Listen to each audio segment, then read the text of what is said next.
Balitang-balita ngayon mga kababayan, nako po, eto na. Yung pasabog ni Senador Marcoleta.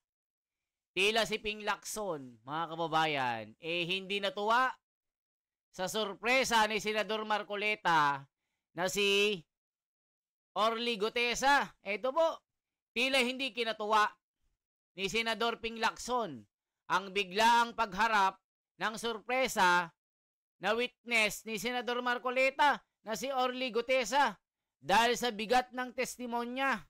Grabe mga kababayan. Ayan na. Sa masusing background check, isa sa ilalim po sa masusing background check na pagka kay Senador Marcoleta, laging parang kalabaw na mahirap pumasok sa butas ng karayom. Lagi silang may duda. Bakit kaya mga kababayan? Bakit nila pinagdududahan itong mga witness ni Senador Marcoleta na sinasabi nilang may bayad daw at binayaran ni Senador Marcoleta dahil po peke daw ang ginawang salaysay.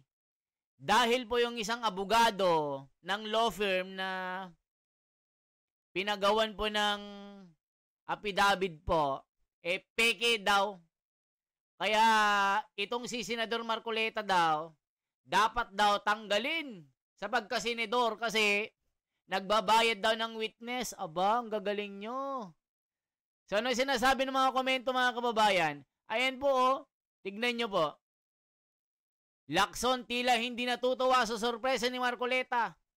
Tila hindi kinatuwa ni Senate President Pro Tempore at Blue Ribbon Committee Chairman Ping Lacson ang biglaang pagharap ng surprise witness ni Senador Rodante Marcoleta na si Orly Regala Gutesa na isang Marines sa nakarang pagdinig ng Senado.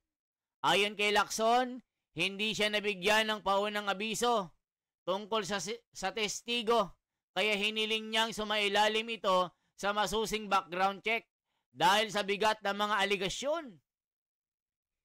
Kasi naman, Ping Lacson, baka pagka tinawagan ka pa ni Marcoleta, harangin mo ito. Baka mamaya hindi mo isalang ito si Orly Gutesa. Gaya ng sabi mo, isa ilalim sa background check dahil mabigat ang gravity. Yung gravitational force. Nasalaysay. Napasabog ni Gutesa. Imbestigahan yan. Mga kababayan, pagka ewan ko, alam na this. Eto po, pahayag ni Lacson. Walang kahit anong paunang abiso sa chairman ng committee. Isang totally surprise witness ang hiniharap sa Blue Ribbon hearing kahapon. Kinakailangan ang kompletong record check at background investigation kay Orly Regala Gutesa dahil sa bigat at seryosong nilalaman ng kanyang testimonya. Aba, smell something fishy Without the courtesy of notice even to the committee chairman, a totally surprise witness in yesterday Blue Ribbon hearing, a complete record check. Di ba mga kababayan? Ano nung sinasabi ng iba mga kababayan? Ito malupit mga kababayan. Si Kiko Barsaga, binanatan si Ping Lacson. Ano sabi niya mga kababayan? Ito po. Nadadawit pa ang ACT-CIS mga kababayan. Nako po, pag-aari ng mga tulfo. Yari, Eric Yap ng ACT-CIS, binulgar na dati ni PRRD. Grabe ito mga kababayan. Noong 2020, sabi mga kababayan, mismong si dating Pangulong Rodrigo Duterte ang nagbunyag na si ACT-CIS Representative Eric Yap umano ang master manipulator ng bidding sa DPWH. Halaka mga kababayan. Itong malupit, si Kiko Barsaga. Ito po, mas pipiliin ni Senator Ping Lacson na protektahan ang interes ni Romualdez kaysa sa sambayan ng Pilipino. Ibabaliwala nila ang testimonya ni Orly Gutesa dahil ilalantad nito ang korupsyon ni Romualdez. Kiko Barsaga, Cavite. Hala ka, mga kababayan. Ang lupit nito. Ito po mga kababayan, basahin po natin. Lacson mas pipiliin pang ipagtanggol si Romualdez. Maring pinuna ni Cavite 4th District Representative Kiko Barsaga ang pagkwestiyon ni Senador Ping Lacson sa surprise witness ni na si Orly Gutesa. Hala ka. Mas pipiliin ni Senador Ping Lacson na protektahan ang interes ni Romualdez kaysa sa sambayan ng Pilipino. Ibabaliwala nila ang testimonya ni Orly Gutesa. Hala ka. Dahil ilalantad nito ang korupsyon ng mga Romualdez. Grabing banat ni Kiko ito. Malupit na congressman ito. Matibay ang loob. Senator Ping Lacson would rather protect the interests of Romualdez over the Filipino people. They will invalidate Orly Gutesa testimony because it exposes Romualdez corruption. Ang lupit. Ang pahayag ni Barsaga ay nagpapakita ng matinding pangamba na posibleng hindi seryosohin ang mga ibinulgar ni Gutesa tungkol sa umano'y basura o maletang punong-puno ng pera dahil tinatamaan mismo ang dating Speaker Martin Romualdez. Nitong umaga, pinahayag ni Senate President Pro Tempore at Blue Ribbon Committee Chairman Ping Lacson ang pagkadismaya sa biglang pagharap ng surprise witness na si Orly Regala Gutesa ng nakaraang pagdinig ng Senado. Ayon kay Lacson, hindi siya nabigyan ng paunang abiso tungkol sa testigo. Ayun nga mga kababayan, ito nga diskumpiyado po si Ping Lacson. So magbasa tayo ng mga comment. Ito po yung mga comment, mga kababayan yan, no? Kita nyo po, ito yung mga komento. Yari na, mga kababayan. Cover up, pulis talaga si Ping. Hala ka. Cover up, pulis talaga si Ping Lacson. Hala ka, mga kababayan. Di ba pulis ito? Chief PNP dati ito na investigator. Sabi ng mga komento, ay cover up lang yan. Cover up lang ni Lacson yan. Senator Ping is also trapo. Tambalos-los Jude. Hala ka. Siyempre, bad ang corruption. If not included, but he is included, he will protect. Ala ka. Huwag kang ganyan, Lacson. Kakaprotesta lang nga ng taong bayan. Ala kayo. Alam niyo mga kababayan, kung itong si Orly Gutesa, pipigilan nila, ala ka, baka mag-rally ang taong bayan. Alalahanin mo, Ping Lacson. Katatapos lang ng riot sa Mendiola, Isitan Recto, Manila. Alalahanin mo, Lacson. Pag ito pinigil mo, halatado ka na, wag kang pahalata. Alangan, ikorte si Kolka pa ni Marcoleta. Alam naman ang karakas mo. Baka mamaya harangin mo ito, hindi mo pagsalitain. Advance mag-isip si Marcoleta. Maigi na, hindi ka na tinawagan. Baka mamaya harang-harangin mo ito, hindi mo patayuin at hindi mo pasumpain doon. Tapos ngayon, binabanatan si Marcoleta ng mga kampo, ng mga korap na ito na nagbayad daw ng witness na itong si Gutesa, peke daw. Huwag kang ganyan, Lacson. Kakaprotesta lang ng taong bayan. Yari ka, Lacson. Pag ito hinarang mo, yari ka, sabi ni Marilaika Pasandalan. Si Lacson, malapit ka ng mga Bulgar, kaya pinipilit mong takpan ang mga buhaya. Hala ka. Lacson, tatandaan mo ito. Pag yan pinigil mo, halatado ka na at bistado ka na, nakampo ka ng mga buhaya. protector ka, sabi ni Maxi Tarungan.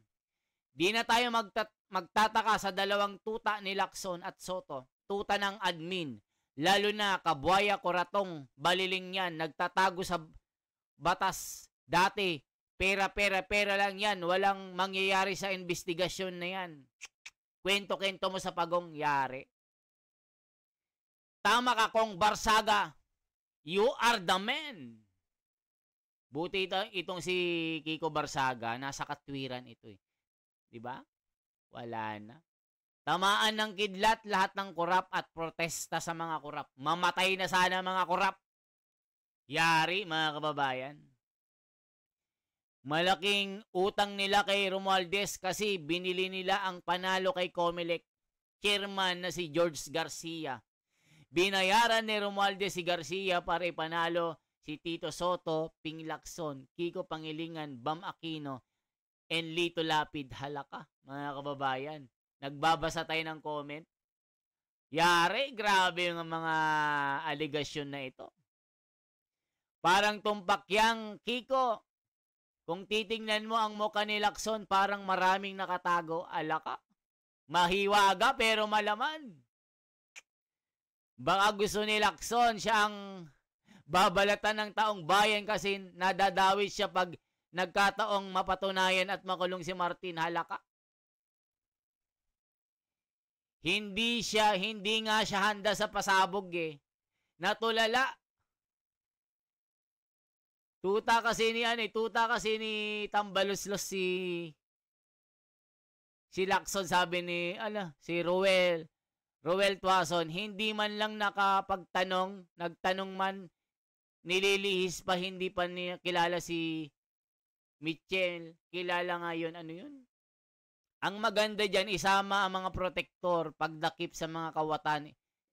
Isama ng sasagutin ng taong bayan. Kita ng kolor sa visit. The protector, Ping Lacson, anak din ng buhaya. Halaka. Magkano ka Lacson? Halaka. Lacson tuta ni Bonjing Tabonjing Los. Halaka. Sabi ni Valentin, kaya hindi pwedeng maging presidente ng Pilipinas si Lacson. Halaka. Grabe si Tito Lacson, mga protector daw ng Tambaluslos eh. Lumalabas sa bibig ni Lacson, puro yata mapait na lason. Walang hustisya maasahan sa isang hearing na may pinoprotektahan. Halatado kasi mga kababayan. Pag si Marcoleta ang nagpasabog, gaya nila Diskaya, iniipit, hinaharang. Ayaw nilang bigyan ng witness protection program. Ngayon naman, itong si Gutesa, sinisiraan nila si Marcoleta na bayaran. Binayaran niya itong si Gutesa para siraan si Martin Romualdez. Yan na ang katapusan mo sa politika, Lacson. Pag hinarang mo ito, si Gutesa na magpasabog, halaka. Sayang ang expose si Lacson. Siya mismo sumira sa sarili niya. Hayan mga kababayan, matindi po ito ha. Kita niyo naman no? Ayan no? Mas pipiliin ni Ping Lacson na protektahan ang interes ni Romualdez kaysa sa sambay ng Pilipino. Kaya mga kababayan, anong masasabi nyo dito? Sa mga sinasabi ni Lacson na tila nalungkot at natulala sa pasabog ni Marcoleta na hindi niya inaasahan, na hindi man lang nag-courtesy call itong si Marcoleta para malaman na may surprise witness. Paano magiging surprise ito kung tatawagan ka pa? Baka nga harangin mo ito. Alam naman ang karakas mo ni Marcoleta. O, di ba mga kababayan? Yari. Ayan no, mga kababayan no. Mukhang hindi natuwa si Lacson dito. Ay, grabe na ito mga kababayan. O eto, check nga natin ito. O eto po mga kababayan no.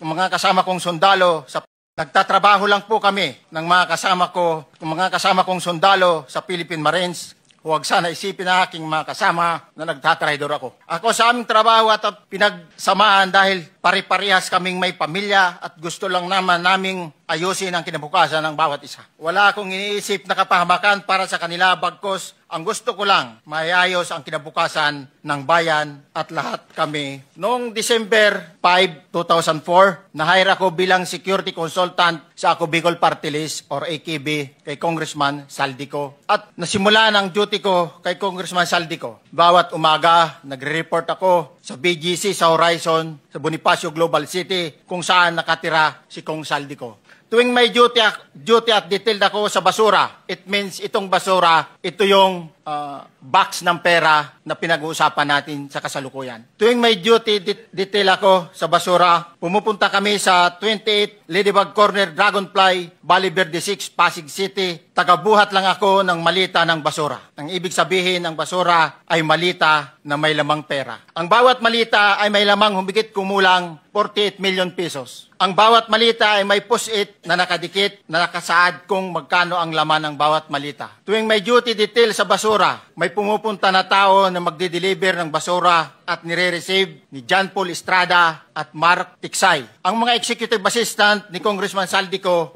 at sila ang mga detailed sa mga ganyang activities. Ang mga nangyayari kapag duty kami sa basura, kalimitang dinadala sa bahay ni Congressman Saldico sa Valle Verde 6 at tinatanggap naman ni Mark at ni Paul. Pagkatapos naming may baba ang nasabing basura, ipinapasok sa bahay ni Congressman Saldico sa Valle Verde 6 at binibilang ni Mark at ni Paul. Alam ko na ang laman ng malita ay pera sapagkat nakita ko si Paul na binuksan ang malita at inilabas ang laman para bilangin. Ang isang ehemplo na nagdala ng pera ay si Congressman Eric Yap ng AXIS Party List. 46 na malita ang dala niya sa bahay ni Congressman Saldico sa Valle Verde 6. Pagkatapos, mabilang ang sinasakay namin sa mga sakyang patungo sa Horizon Residence Taguig. Pagdating sa Horizon Residence, dumidiretso kami sa basement upang maibaba ang nasabing basura at dalhin sa unit ni Congressman Saldico sa 56th floor sa nasabing lugar kung saan siya nakatira. Bago ibaba ang nasabing basura, ito ay bawas na. Halimbawa, nag-akyat kami ng 46 na malita. Ibababa lamang namin ay 35 malita para i-deliver sa bahay ni House Speaker Martin Romualdez sa 42 McKinley Street, Taguig.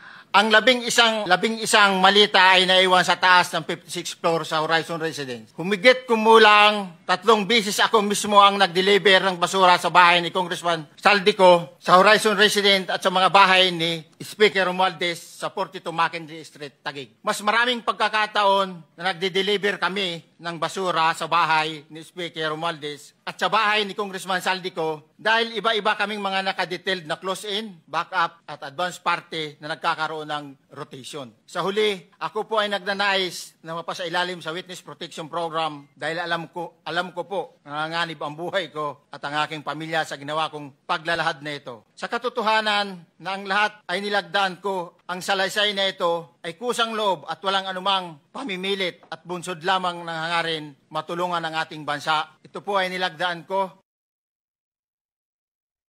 So yan mga kababayan, ang mga pasabog po ni Gutesa. Philippine Marine po ito. Mga kababayan, talagang malupit ito. Grabe oh. Alamin ang emergency hotline na pwedeng makontak ngayong panahon ng bagyo. Stay safe, Saldico. Tignan nyo po mga kababayan. Stay safe daw. Matapos mo pag nakawan ng taong bayan. Diba? Stay safe daw oh. O mga kababayan, stay safe mga Bicolanos. Lalong-lalo ngayon may bagyo na naman. Ngayon nagtatago na ito mga kababayan. Nasa Spain daw ito eh. Nakita ng mga Pilipino doon. Nire-report na siya ngayon.